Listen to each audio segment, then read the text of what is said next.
যখন আব্দুল কাদের জিলানী গর্বে আসে নাই বা আসছে, এই সময় হঠাৎ উনি বাসায় আইসা দেখে, বাড়িতে আইসা দেখে বাড়ির উঠানে উনার স্ত্রী আব্দুল কাদের জিলানীর মা উনার কাপড় শুকানোর জন্য তারের মধ্যে নাইরা রাখছে, কাপড় শুকাইতে দিছে বাহিরে।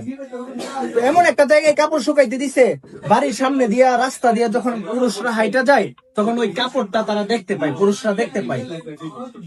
এমন অবস্থায় আব্দুল কাদের জিলানীর আব্বা আবু সালে মুসা জঙ্গি আইসা যখন দেখছে ওই কাপড়গুলা ওই তারের থেকে শুকানো অবস্থায় থেকে নিয়ে আইসা আগুন জ্বালায়া পুরাই দিছে। তখন আব্দুল কাদের জিলানীর মা জিজ্ঞাসা করে যে কেন এটা পুরানো হয়েছে। তখন আবু সালে মুসা জঙ্গি অর্থাৎ আব্দুল কাদের জিলানীর বাবা বলে যে এদিকটা লোকজন যাইতেছিল হাইটা, ওরা আমার স্ত্রীর কাপড়ও দেখতে পারবে না, ওদেরকে আমি দেখতে দেব না, এটাই পর্দা। তো এইভাবে এই জন্য উনি কাপড়টা পুরাই দিছে। তো ওইটা ছিল পর্দা, ওইটা ছিল গায়রতবান পুরুষ। তো আমি যদি সুসন্তান আশা করি আমারও পুরুষ হইতে হবে ওই রকম গায়রতবান। আমার স্ত্রী কেন, আমার স্ত্রীর পরা কাপড়টাও কোনো পুরুষ দেখতে পারবো না।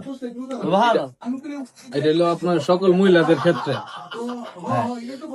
এখন আমার একটা প্রশ্ন,